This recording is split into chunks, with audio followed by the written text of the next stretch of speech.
It's been always been a place for community. Growing up there was really nice because everyone was similar to how I was, and I didn't really realize until later, moving out of the area, that there were so many other diverse areas. So it was like a sense of community and like family, like an extended family. So anywhere you go, you call people like your aunt or your uncle. Just being able to do that and experience that gave me a lot of confidence in like who I was as a person because it kind of gave me my identity as like a Vietnamese American.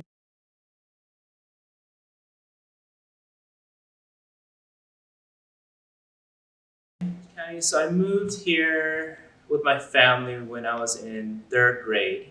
My family just wanted to move closer to, where there was more community. Like we used to live in Rosemead up in LA, and then my family realized like, oh, there's a better place over here. We were able to afford a house eventually, but when we first moved over here, we didn't have anything. We lived in a two-bedroom house for the six of us. It was cozy and nice because everyone was together. I would walk to school with my neighbors because they would all go to the same elementary school as well. Growing up then, it was more personable, but also because everyone had similar backgrounds, similar cultural values, and it was easy because everyone understood each other.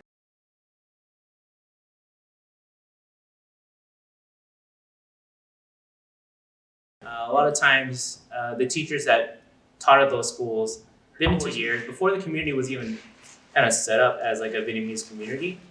I remember my third grade teacher, she taught us how to do like country dancing because she was like from the Midwest originally. Even like during Christmas time, we would all learn how to sing all the Christmas songs, Christmas carols, but mostly because all the teachers were culturally not Vietnamese. Just even getting over that barrier was pretty difficult, even for like educators, So, but then it also taught us like, oh, there's something other than our culture out there that we need to know, which made us more American, I would say.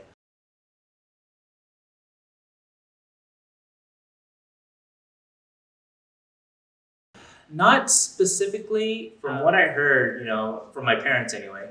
They said a small group just kind of started moving over there and they kind of spread the word. It was because we would hear of like different new Vietnamese communities that would be popping up that would be more comfortable for raising a family. So we kind of just moved until we like landed on Orange County and Little Saigon.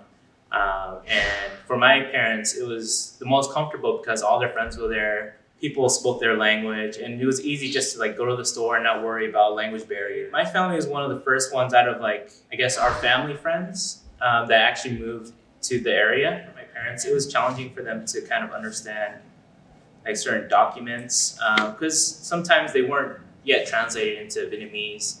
And my parents, especially my dad, he has like a first or second grade education, so he actually doesn't really know how to read that well. I was the youngest in the family, so my job automatically was a translator. so, and that just became my role like throughout their lives now. But now it's easier because a lot of documents now are translated, or there's translators out there.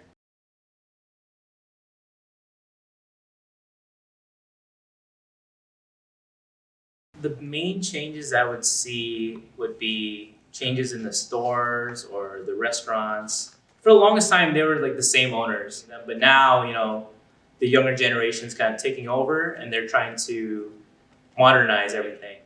There is that tradition still there, but a lot of times now, as the younger generation's taken over or new owners are coming in, all these shops are either changing or kind of upgrading what they currently have. So there's all these new like trendy shops opening up all over Little Saigon, but it makes sense. It goes with the time.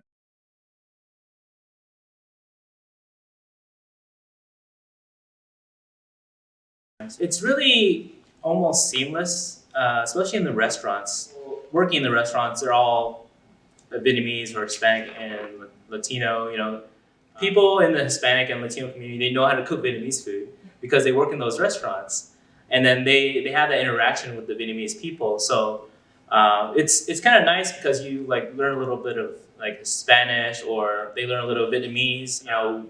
We learn each other's cultures, which isn't that far off. Because everything's very family oriented, whether it's in the Vietnamese community or Hispanic Latino community, it's really easy to like share those values because it's a cultural thing that we share together. So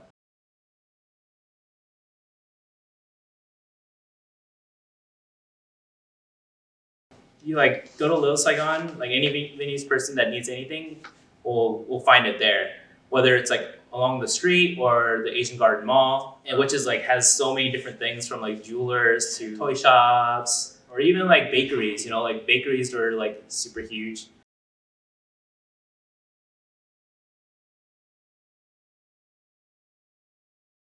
I used to go there like every weekend with my parents. It was great, you know, because there are all these restaurants downstairs, but then upstairs there are all these different shops that you kind of explore in, kind of walk in. That's kind of what the Asian Garden Mall kind of represented for us. A place where you can just do everything you needed to do for any occasion. So.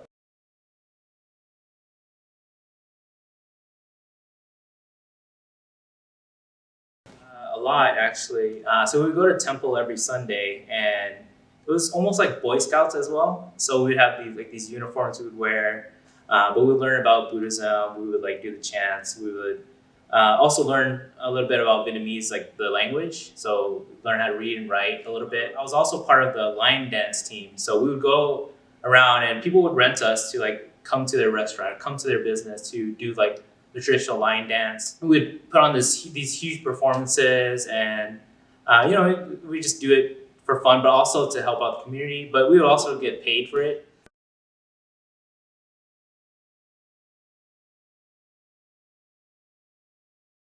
For me, my parents kind of shielded me from like some of the bad stuff that if anything happened, but only telling me about like all the good things about the community. So I don't remember anything like event specific about like what like any big events that happened there. I don't know if this is considered an event or not, but I know they filmed like Fast and Furious, the first movie, and like part of that as well. I remember going over to my friend's house, watching the movie. We would see that scene. It was, I think, the motorcycle scene, the very first movie. In that scene was basically in the back of this one area on Bolsa in Little Saigon, where there's like a bunch of statues and everything. Like, oh, I know, like where exactly that is. It's like, oh, they filmed that all the way over here. But yeah, it was pretty awesome because it's like, oh, we're included in some way. Growing up, you don't see a lot of characters that represent us or our image. Being able to see that in a movie that's so mainstream and so big was really like a proud moment, I guess, to a lot of us. So.